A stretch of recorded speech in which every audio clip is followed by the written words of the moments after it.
Hello friends, Rahul Patel from Flyworld visa and immigration private limited से। Actually आज हम discuss करेंगे कनाडा टूरिस्ट वीजा के बारे में। दोस्तों, कई क्लाइंट मुझे ऐसा पूछते हैं कि क्या हमें 100% श्योर शॉट वीजा मिल जाएगा। तो उसका आंसर ये है कि इमिग्रेशन में जो डिसीजन लिया जाता है वो इमिग्रेशन डिपार्टमेंट डिसाइड करता है। हमारा जो काम है वो फाइल को प्रॉपरली रिप्रेजेंट करना होता है। तो आज हम बेसिकली डिस्कस करेंगे कि कनाडा टूरिस्ट वीजा है क्या।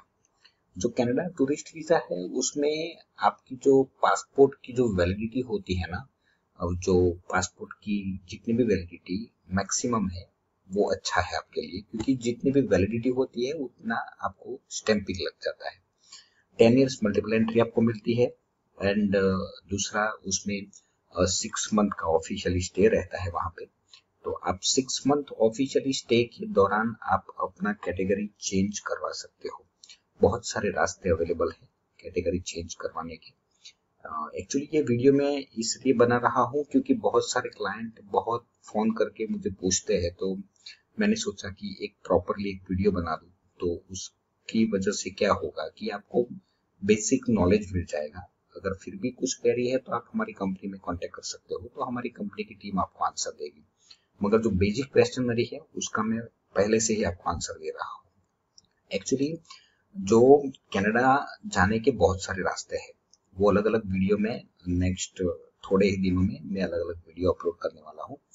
तो ये जो आज हम पर्टिकुलर बात करेंगे टूरिस्ट वीजा के बारे में। टूरिस्ट वीजा मतलब 10 ईयर्स मल्टीपल एंट्री, 10 साल की मल्टीपल एंट्री होती है। मल्टीपल एंट्री का मतलब आप एक बार जाके फिर आपको वापस आना पड़ेगा। You can not stay about 6 month, 6 महीने से ज्यादा आप नहीं रुक सकते। एंड अगर आपको रुकना है तो आपको किसी भी वर्क परमिट लेनी पड़ेगी, वहां एम्प्लॉयर ढूंढना पड़ेगा और उसकी एक अलग प्रोसीजर है। वहां लॉयर हायर करना पड़ेगा आपको। एंड पूरी एक 4 महीने की प्रोसेस होती है, वो फॉलो करके आप कैटेगरी चेंज करवा सकते हो। तो उसमें भी हम आपको हेल्प कर देंगे। एंड जो कनाडा की टूरिस्ट वीजा है उसमें नॉर्मली जो डॉक्यूमेंट की चेकलिस्ट है उसके बारे में हम आज बात करेंगे। तो हमें क्या चाहिए आपकी ओर से। तो लास्ट 3 इयर्स का मुझे आईटी रिटर्न आपका चाहिए। सेविंग का जो बैंक अकाउंट है उसका 6 मंथ का स्टेटमेंट चाहिए। आपका पैन कार्ड चाहिए।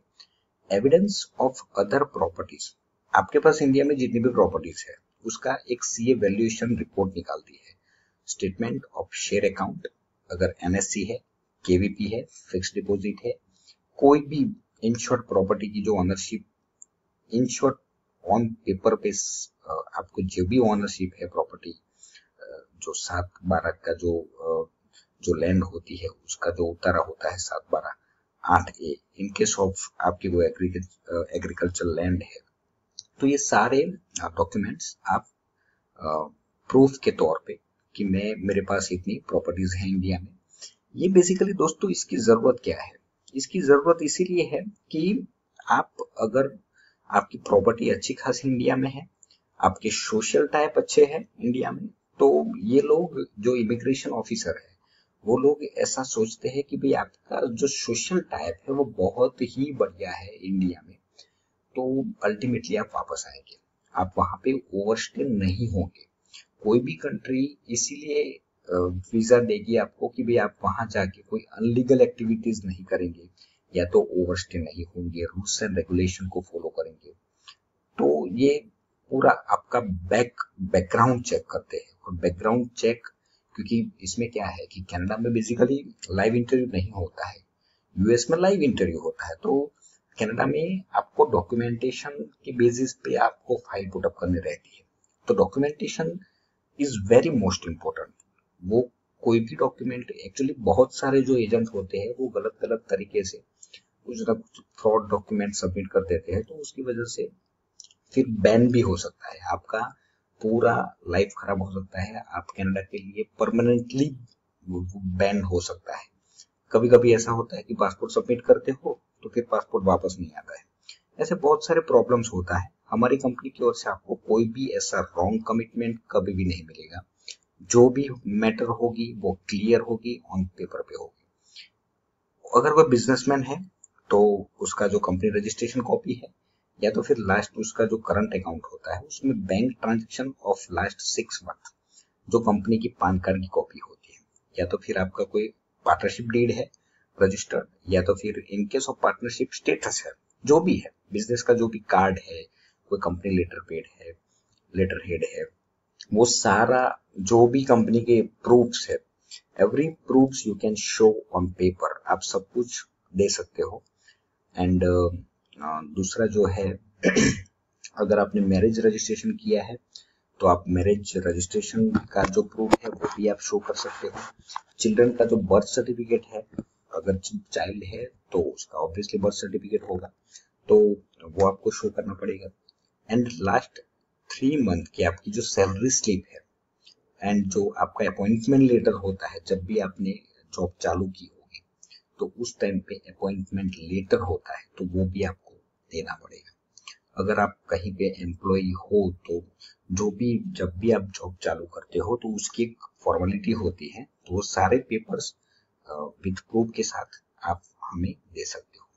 ये सारे प्रूफ हम लेके फिर आपकी एप्लीकेशन करेंगे। दोस्तों इसमें मुझे बहुत सारे क्लाइंट ऐसा पूछते हैं कि भाई हमें वर्क परमिट के बेसिस पे जाना है। मैं आपको क्लियरली आज बोलता हूँ कि वर्क परमिट होती ही नहीं है, डायरेक्टली अप्रूवल नहीं मिलता है। मैंने बहुत बार अपनी यूट्यूब चैनल पे, जो मेरी यूट्यूब चैनल है उसका नाम है फ्लाईवर्ल्ड इंडिया, मेरी जो कंपनी का नाम है Flyworld visa and immigration private limited, जो बेसिकली अहमदाबाद से ऑपरेट होती है।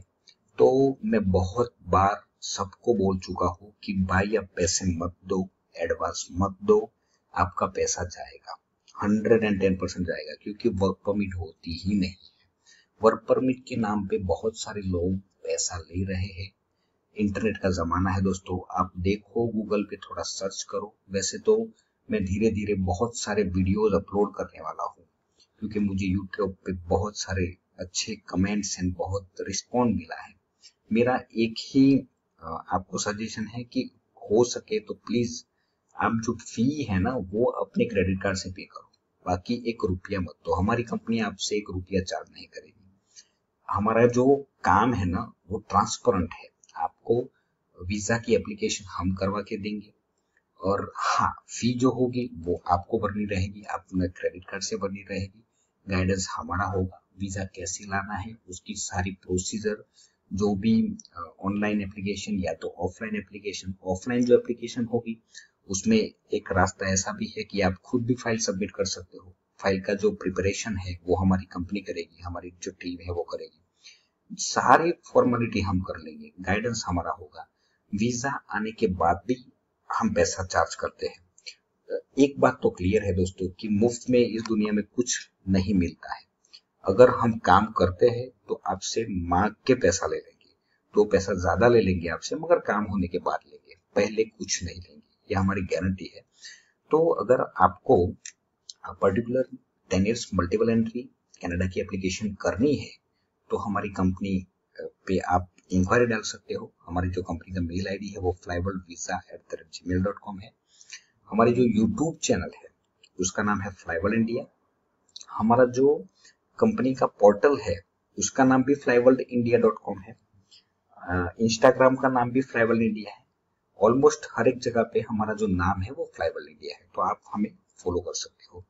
एंड सेकंडली जो भी आपकी एप्लीकेशन होगी हम आपको पूरी तरह से प्रॉपरली अच्छी तरह से विदाउट एनी फेक कमिटमेंट, कुछ भी फेक कमिटमेंट हमारी ओर से नहीं मिलेगा आपको, प्रॉपरली हम आपको गाइड करेंगे।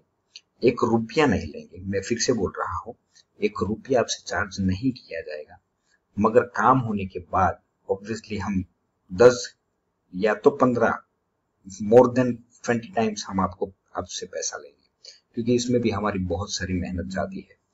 एंड हाँ दोस्तों दूसरी बात कि वहां उतरने के बाद, कनाडा उतरने के बाद हम आपको जो भी लोकलाइज सपोर्ट चाहिए, वहां उतरने के बाद जैसे थोड़े दिन के रहने की जो फैसिलिटी होती है, या तो आपको लॉयर चाहिए वहां पे, तो वो भी मैं आपको दिलवा दूंगा। जो भी आपकी इंक्वायरीज है दोस्तों आप हमारी कंपनी के मेल आईडी पे ड्रॉप कर दीजिए, तो आपको मेल में सामने रिवर्ट आएगा। Okay, thank you very much, thanks a lot.